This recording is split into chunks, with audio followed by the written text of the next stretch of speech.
I have spent my entire life either at the schoolhouse, on the way to the schoolhouse, or talking about what happens in the schoolhouse. Both my parents were educators. My maternal grandparents were educators. And for the past 40 years, I've done the same thing. And so needless to say, over those years, I've had a chance to look at education reform from a lot of perspectives. Some of those reforms have been good. Some of them have been not so good. And we know why kids drop out. We know why kids don't learn. It's either poverty, low attendance, negative peer influences. We know why. But one of the things that we never discuss, or we rarely discuss, is the value and importance of human connection. Relationships. James Comer says that no significant learning can occur without a significant relationship. George Washington Carver says all learning is understanding relationships. Everyone in this room has been affected by a teacher or an adult. For years, I have watched people teach. I have looked at the best and I've looked at some of the worst. A colleague said to me one time, they don't pay me to like the kids. They pay me to teach a lesson. The kids should learn it. I should teach it. They should learn it. Case closed. Well, I said to her, you know, kids don't learn from people they don't like.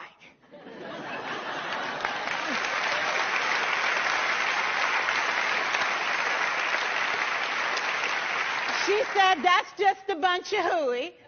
And I said to her, well, your year is going to be long and arduous, dear. Needless to say, it was. Some people think that you can either have it in you to build a relationship or you don't. I think Stephen Covey had the right idea. He said you ought to just throw in a few simple things, like seeking first to understand as opposed to being understood. Simple things like apologizing. You ever thought about that? Tell a kid you're sorry, they're in shock. I taught a lesson once on ratios. I'm not real good with math, but I was working on it. And I got back and looked at that teacher edition. I taught the whole lesson wrong. So I came back to class the next day and I said, look, guys, I need to apologize. I taught the whole lesson wrong. I'm so sorry. They said, that's okay, Miss Pearson. You were so excited. We just let you go.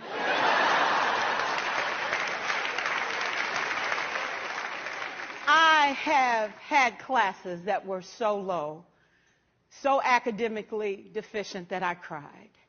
I wondered, how am I going to take this group in 9 months from where they are to where they need to be? And it was difficult. It was awfully hard. How do I raise the self-esteem of a child and his academic achievement at the same time? One year I came up with a bright idea. I told all my students, you were chosen to be in my class because I am the best teacher and you are the best students. They put us all together so we could show everybody else how to do it. One of the students said, really? I said, really? We have to show the other classes how to do it. So when we walk down the hall, people will notice us. So you can't make noise. You just have to strut. And I gave him a saying to say, I am somebody. I was somebody when I came. I'll be a better somebody when I leave. I am powerful and I am strong. I deserve the education that I get here. I have things to do, people to impress, and places to go. And they said, yeah. You say it long enough, it starts to be a part of you. And so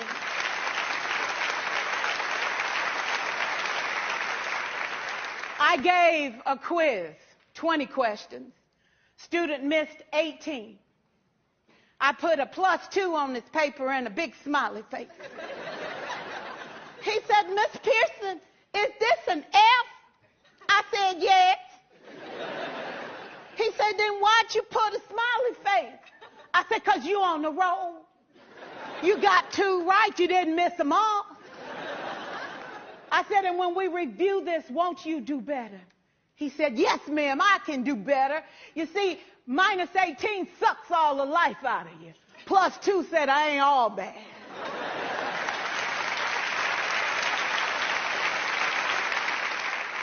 4 years, I watched my mother take the time at recess to review, go on home visits in the afternoon, buy combs and brushes and peanut butter and crackers to put in her desk drawer for kids that needed to eat, and a washcloth and some soap for the kids who didn't smell so good. See, it's hard to teach kids who stink. And kids can be cruel. And so she kept those things in her desk, and years later, after she retired, I watched some of those same kids come through and say to her, you know, Miss Walker, you made a difference in my life. You made it work for me. You made me feel like I was somebody when I knew at the bottom I wasn't. And I want you to just see what I've become. And when my mama died 2 years ago at 92, there were so many former students at her funeral. It brought tears to my eyes, not because she was gone, but because she left a legacy of relationships that could never disappear. Can we stand to have more relationships? Absolutely. Will you like all your children? Of course not. And you know your toughest kids are never absent. Never. You won't like them all, and the tough ones show up for a reason. It's the connection. It's the relationships. And while you won't like them all, the key is they can never, ever know it. So teachers become great actors and great actresses, and we come to work when we don't feel like it, and we listen to policy that doesn't make sense, and we teach anyway. We teach anyway because that's what we do. Teaching and learning should bring joy. How powerful would our world be if we had kids who were not afraid to take risks, who were not afraid to think, and who had a champion? Every child deserves a champion, an adult who will never give up on them, who understands the power of connection and insists that they become the best that they can possibly be. Is this job tough? You betcha. Oh, God, you betcha. But it is not impossible. We can do this. We're educators. We're born to make a difference. Thank you so much.